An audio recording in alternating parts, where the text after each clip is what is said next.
Hitting बात बोल रहे हैं। तस्लीम रहमानी का इस पर साइदा फलक भी रिएक्ट करना चाहती हैं। रहमानी साहब को भी मैं मौका देना चाहता हूं, शोएब जमाई भी बोलना चाहते हैं। तस्लीम रहमानी, क्या जवाब है इस बात का? क्या आपको लगता है ये गलत हुआ है जो तमिलनाडु में हुआ है, और इसका विरोध आप जैसे इंटेलेक्चुअल्स को करना चाहिए और कहना चाहिए ये वहाबी सोच, ये कट्टर सोच बंद होनी चाहिए? देखिए, अभी कट्टरता का तो मैं तो शदीद मुखालिफ हूँ। कोई भी कट्टरता हो, और मैं कट्टरता को लेकर सेलेक्टिव होने को सबसे बड़ी कट्टरता समझता हूँ। ये देश कॉन्स्टिट्यूशन ऑफ इंडिया से चल रहा है पिछले 75 साल से, और जब तक चलेगा कॉन्स्टिट्यूशन ऑफ इंडिया से ही चलेगा।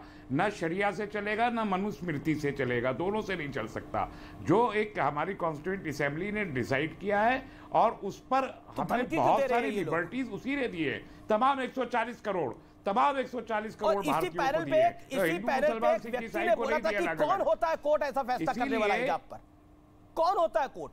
और उसको धमकी मिल गई। उसको उस व्यक्ति के अलावा इस देश में essential practice of A religion को लेके इस देश में पूरे देश ने बहस की है कि कोर्ट का कितना ज्यूरिसडिक्शन है किसी भी धर्म की इसेंशियल प्रैक्टिसेस को तय करने के लिए। और खुद सुप्रीम कोर्ट ऑफ इंडिया ने ये क्वेश्चंस रेज किए हैं कि खुद के उनको कितनी इसमें आज़ादी है कि उनको essential practices of any religion तय करें। पर्टिकुलरली सबरीमाला के केस के बाद 9 मेंबर बेंच इसी के लिए बनाया गया है। जब जजमेंट आया सबरीमाला का, उसके बाद किसने धमकी दी थी कि जजेस को? यहां पर तो कर्नाटक हाई कोर्ट के जजेस को धमकी दी जा रही है, और एग्जाम्पल लगा था, जिसने आतंकियों को सजा सुनाई देने वाला आदमी, नीलकंठ गंजू कश्मीर के अंदर, उसके बाद जस्टिस दीपक मिश्रा, आतंकी याकूब मेमन की पिटीशन इन्होंने वापस करी तो इनको धमकी मिली। लगातार हो रहा है, ये बंद नहीं हुआ। कट्टरवादी हैं इसलिए कि आप सेलेक्टिव हो जाते हैं। क्या कह रहे हैं? सेलेक्टिव हो जाते हैं। क्या कह रहे हैं आप? मैंने कहा आप कट्टरवादी हैं इसलिए कि आप खुद सेलेक्टिव हो जाते हैं। कर दिया तो सेलेक्टिविटी का केस नहीं है। कट्टरवाद कर दिया जिससे मैं आपको कट्टरवादी नजर आ रहा हूं? अपने देश से प्यार करना कट्टरवाद है? अपनी मातृभूमि की पूजा करना कट्टरवाद है? मैं जानना चाहता हूं आपसे। मैं यही ला रहा था। अपने देश की सलामती के लिए आशीर्वाद मांगना क्या कट्टरवाद है? अपने देश के संविधान को मांगना क्या कट्टरवाद है? अपने देश के जजेस को अगर कट्टरवादी धमकी दे, उस विषय को उठाना क्या कट्टरवाद है? कश्मीरी हिंदुओं के कत्ल की बात करना क्या कट्टरवाद है? मैं जानना चाहता हूं आपसे। बात कर रहे हैं, मैं जानना चाहता हूं आपसे। आप इस देश के, अरे तो बोलने तो दीजिए, चिल्लाने से थोड़ा ही होगा। आपने मेरे पे इतना बड़ा इल्जाम लगाया कि आप कट्टरवादी हैं, तो जवाब तो सुनेंगे ना फिर? कट्टरवादी हैं, फिर जवाब तो सुनेंगे ना फिर? हाँ, आप कट्टरवादी हैं। मैंने तो उसका जवाब साथ साथ ही दिया, और मजीद दे देता हूं कि इसी कॉन्स्टिट्यूशन ऑफ इंडिया ने राइट टू डिसेंट भी हमको दिया है। हाँ, राइट टू डिसेंट दिया, लेकिन राइट टू मर्डर नहीं दिया है। सुनिए, अगर सुनना चाहते हैं तो सुनिए। राइट टू डिसेंट दिया होगा, राइट टू मर्डर नहीं दिया किसी ने, राइट टू टेररिज्म किसी ने नहीं दिया। प्रोविजन बना रखा है और वो सजा मिलनी चाहिए। Okay, Rizwan Ahmad respond. हमारी राय से इख्तलाफ रखता है, हम उसके खिलाफ नहीं। मैं अभी राइट टू डिसेंट पर आता हूं, मैं राइट टू डिसेंट पे आता हूं, उस्मान अंसारी के पास भी आता हूं, लेकिन let Rizwan Ahmad respond. Rizwan Ahmad, quick reply 50 second. Manusmriti से नहीं चलेगा ना, मनुस्मृति से तो चल भी नहीं रहा है। शरिया से आप लोग चलवाना चाहते हैं, लेकिन दुर्भाग्य है चल नहीं पा रहा। अमीश भाई बहुत अच्छी बात कही, बहुत अच्छी बात कही। अमीश भाई, एक तो आपने मेरे मुंह की बात छीन ली कि जब शरीयत की बात होती है तो खामखा मनुस्मृति की बात ना करो। हिंदू मनुस्मृति को त्याग चुका। आप कंफ्यूज ना करिए सब्जेक्ट को, शरीयती की बात करिए, मनुस्मृति का कोई कंट्रोवर्सी नहीं है, पहली बात। दूसरी बात, अमीश भाई, रहमानी साहब पढ़े लिखे आदमी हैं, डॉक्टरेट हैं। कट्टरता पर इनसे एक सवाल पूछ लीजिए, एक सवाल और जवाब जरूर लीजिएगा। डायरेक्ट पूछिए आप। 1 महीने से हम लोग सुन रहे हैं कि हिजाब का जिक्र कुरान में है, इस मारे हिजाब के लिए ये लोग टीवी पर आके उसकी बहस कर रहे हैं, क्योंकि कुरान में जिक्र है।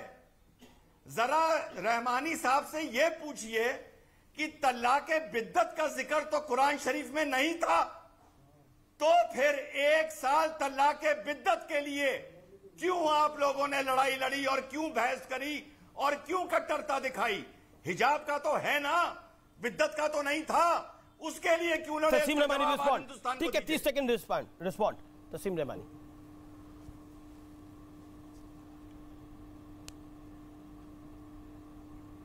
तस्लीम रहमानी बोलिए, जवाब।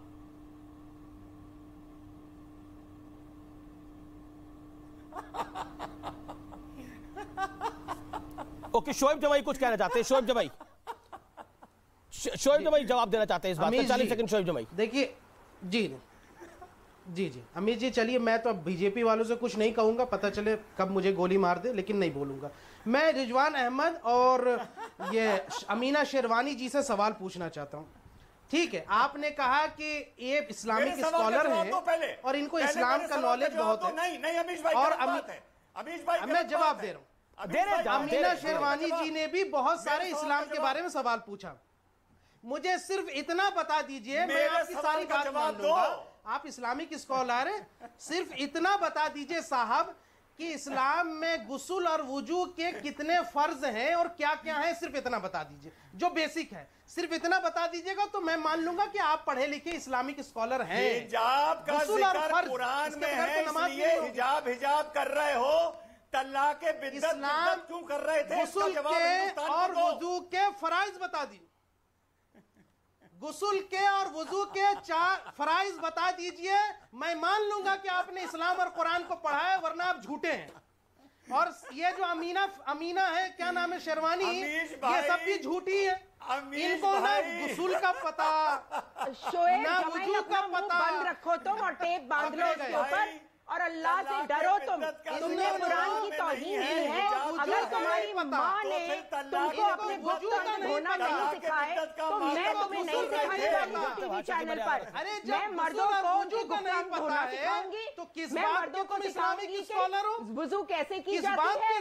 बदतमीज मर्द कहीं के, तुम्हारी अम्मा तुम्हें सिखाएगी कि तुम्हें अपनी चुच्चू पॉटी कैसे धोने हैं, तुम्हें जाहिल आदमी हो एक नंबर के। भाषा की मर्यादा रखी जाए, गुप्तन कैसे साफ करने हैं। नहीं आयोग, मैं नहीं सिखाऊंगी तुम्हें। कुरान में साफ लिखा है, खुद पढ़ लो, और नहीं आता तो भाड़े के बाराती हैं, अपने अब्बा से पूछ लो और अपनी बहनों से जाओ। देखिए मुझे लगता है विषयांतर हो रहा है और भाषा की मर्यादा को दोनों तरफ से बनाए रखना चाहिए। पराई औरत से ये मत पूछो कि तुम्हारे अंगों को कैसे धोना है 5 बार दिन में। बदतमीज, देखिए अब मेरी जानकारी इसमें उसके बाद तुम जिंदगी भर वुजू करने के लायक नहीं रहोगे। नहीं, वुजू के बारे में क्या पूछने की आवश्यकता है? एक सेकंड रिजवान अहमद को लेके आइए। वुजू के बारे में क्या पूछने की